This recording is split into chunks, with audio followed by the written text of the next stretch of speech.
But as you can see, the hanger, the plastic hanger that I used to hold the drain hose in place has broken.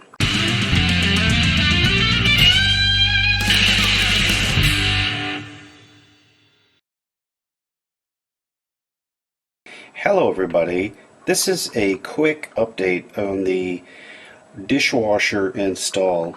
I just wanted to show you that not every install is perfect and sometimes you have to go back and check. It's been about a month since I put the dishwasher in. Time sure flies. And we've had no problems with the function of the dishwasher in terms of getting the dishes clean. We're quite pleased with that. But as you can see, the hanger, the plastic hanger that I used to hold the drain hose in place has broken. And that means I'm going to have to go in there and put something a little more durable in place. So what I did was I went and got me a steel bracket. So what we're going to do now is remove all of the items from in there, maybe put in a little bit of lighting, and then reinstall the hanger, but using a steel unit as opposed to the plastic one. So this is just a bit of a caution for those of you who have done a similar install as I used some tie wraps to prevent the hose from flopping around, because actually it turns out the pump from that dishwasher is so incredibly intense that it can blast that hose right out of the top of the drain pipe. So what I ended up doing was I ended up securing it in place so it wouldn't flop around and work its way out, and we've had no problems since then. So I can snip the tail ends off of those things, or I may have to remove them while I put in the secondary steel pipe hanger. The other thing that I've noticed is that this steel pipe hanger that I use down here to sort of hang the assembly on may have moved. So I'm just going to go in there and make sure everything is secure, and then I'll show you what the results look like a month down the line. And I would strongly recommend that you do the same thing if you do your own installs, especially with stuff like this where there's quite a bit of energy moving through the pipes, and they're all like rubber and plastic pipes, especially the flexible hoses. They tend to jump around when the water gets thrust through them by the pump, and this can create some problems over time. Apparently these plastic hangers are not that high quality, so I'm glad I got a steel one, and we'll just see what this install looks like once I've had a bit of a tidying up session in there. And there we are. I have reattached the hoses for the dishwasher install and tidied up this installation a little bit. As you can see, we have a steel pipe clamp up at the top, and it's binding those hoses a little tiny bit, which should keep them in place. And just to prevent that drain pipe from popping out of the drain assembly, the flexible, where the flexible meets the rigid, the blue to white interface, I put a couple of tie wraps there just to hold everything together, because when the water starts pumping, it pumps at quite the velocity.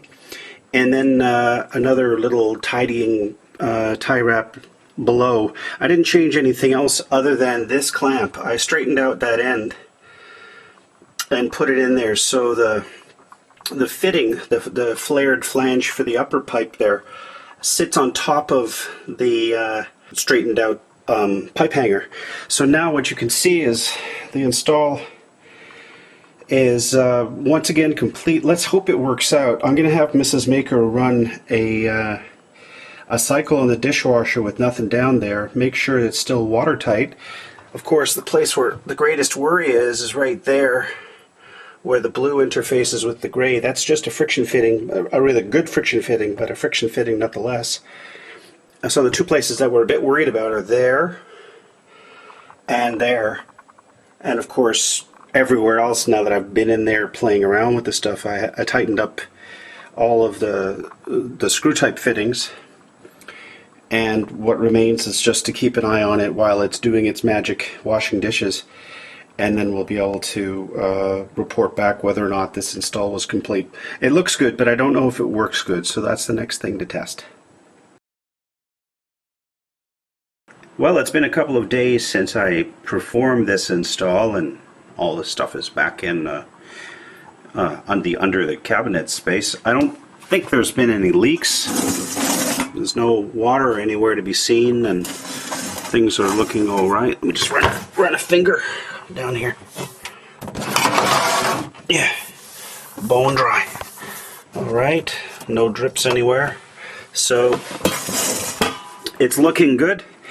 And I guess that what I should say here quickly is that it's probably a very good idea once you do an install to let it do its thing for a while and then go back and double check and make sure that it hasn't developed any kind of slow moving problem simply from having been used. Of course, when you install these, plumbing in particular, right, you install this stuff, and when you're working on it, often there's no water in the system because you want to work with it when it's dry. And then when you do charge the system, you check it for a minute or two, and that's a long time when you're waiting for something to happen. And then you probably have a zillion other things to work on, so you just move on. It's always a wise idea when you're working with plumbing, which is different than electrical. Plumbing can often develop these sort of slow moving drips, and with electrical you tend to find out if you've made a mistake instantaneously because it moves so much faster. So you could think of, in a sense, you could think of water and electricity as being kind of the same thing, but electricity moves a million times faster. So if you have a leak when it comes to electricity, you know, in human time, you kind of figure that out instantaneously because you either trip a breaker or you get an arc, or it's as if an infinite amount of water was moved through that electrical circuit. Whereas with water, because it's only at a certain amount of pressure, and that varies by jurisdiction. Let's say, this is a 50-pound water supply, which would be pretty hefty. If the leak is in fairly good shape, I mean in the sense that it's almost watertight, you might get a drip every 5 minutes. No one's going to sit around and wait for a drip to occur. So that also reminds me that I should probably have a look at the stack that I built. So here's the stack, the vertical and horizontal stack that I put in place, and it would be wise to run a finger under and see if we can detect any water leakage anywhere, and also have a run a hand down below and see if there's anything going on. And I'm happy to say that post installation the horizontal and vertical stack are both working. As you notice, I've got a shut off there, so I can actually turn off the water if I develop a leak after the shut off there, and the hose then loops up to that setup for the drain. And the drain's definitely got a angle, positive or negative depending on where you start from. It's positive this way and it's negative if you move this way. So I would have to say in the final analysis that this was a very interesting install. It took quite a long time because I encountered a bunch of little gotcha moments, but I managed to overcome them all. And if I was going to do this over again, I would have gone with, and here's the door that I had to repair because this door fell off as I was working on the, I had to completely rebuild that hinge area there. You don't see it here, but look for the video, you'll see all kinds of work being done in there. So what would I do differently? I would not have chopped a hole in the top. There's a hole here around this height. So if I take out this top drawer, you'll see that I mistakenly, you can't see it, oh there it is. I mistakenly chopped holes for the drain and the water supply in the top, only to realize that there's no room there. And when I pushed in the dishwasher, the hose is bound on the back, and I couldn't get the dishwasher flush with the countertop like I can here. So what I ended up having to do was I had to redo those holes down below there in the corner You can kind of see them dropping down behind that knife block right there, and they run underneath down below. So I would definitely have put the holes low first.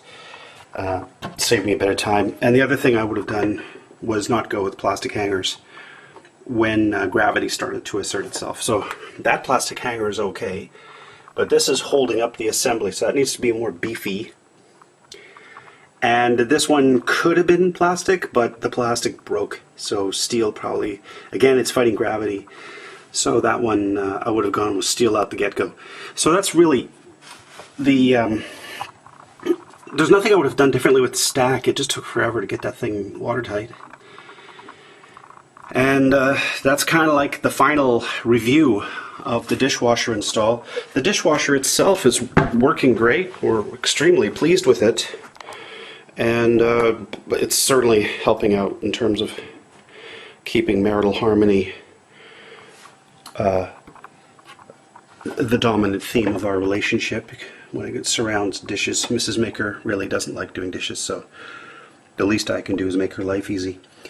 So I suppose that's really the final adieu for this particular install. It's been a month, like I said, and a couple little bugs crept up. Took care of them, and the dishwasher's been now working for 2 days without any leaks, and I would say I can well and truly move on to the next project. So that's it for now. Take care, and as always, keep making. I hope you liked this video. If you did, please consider subscribing, giving me a like, and leaving me a comment.